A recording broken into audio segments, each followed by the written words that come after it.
So, you want to ruin your life beautifully? It's easy, and you're not alone. We all have some crappy habits, but if you follow these tips closely, you can turn small mistakes into a complete disaster. Get ready, because today, we're going to show you the 5 steps to wreck your life in the most effective way possible. Buckle up, this is going to be fast. Step 1. Close yourself off from the world. Yes, you heard that right. Adopt the perfect posture of someone curled up in themselves. Slouch your shoulders, keep your head down, and avoid eye contact at all costs. There's nothing more effective than making others understand that you're inaccessible and that you don't want to talk to anyone. This way, you'll instantly reduce the number of people who will want to approach you or even trust you. By always being closed off, you'll avoid awkward conversations, new friendships, and who knows, maybe even life opportunities. You'll finally be at peace and alone. Step 2. When everything goes wrong, pull out your phone. Seriously, make it your best friend. Don't know what to do? Scroll. Need to escape a conversation? Scroll even more. By constantly using your phone, you clearly show that you're not interested in the real world. The best part is, this little easy distraction quickly becomes a habit. You'll see by replacing every awkward moment with a screen, you'll completely forget how to interact with real humans. It's perfect for isolating yourself even more and staying in your little digital comfort zone. It's crazy how much you can avoid with just a phone, right?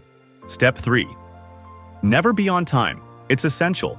Arriving on time gives the impression that you're reliable, and that's not the goal here. So, always prefer to be late or just on time if you want to be a bit subtle. But be careful, not too early, or you might come across as too eager.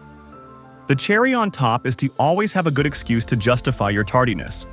Be it traffic, the alarm that didn't go off, or a completely made-up emergency. The key is to never admit that you could have managed your time better. This way, not only will you come across as unreliable, but you'll also make sure that no one expects anything from you. Great, right? Step 4.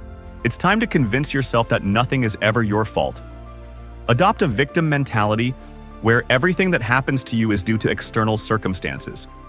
If something goes wrong, it's because of society, your childhood, your parents, the weather, basically anything but you.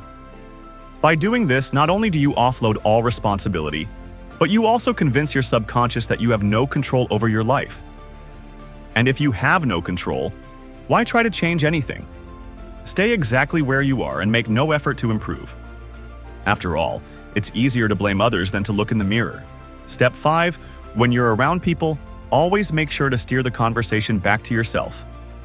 No matter what someone says, your story is definitely more interesting, right? And if you happen to listen to others, make sure to take the mic back as soon as possible, otherwise, you might seem considerate, and we don't want that. Then, to perfect your social sabotage, criticize. All the time. Find someone who shares your negative vibes, and together, mock others. You know, nothing strengthens a toxic friendship like sharing petty criticisms. This way, not only do you push away positive people, but you also become an expert in social self-sabotage. It's a win on all fronts. There you go. You now have all the keys to sabotage your life like a pro. If you follow these steps closely, you'll ensure a life full of solitude, regrets, and bitterness. Beautiful, isn't it? But if by chance you decide one day that this isn't what you want, maybe you'll reconsider these ironic little tips. Don't forget to subscribe. Like this video if you found it helpful and share it with someone who needs a little motivation.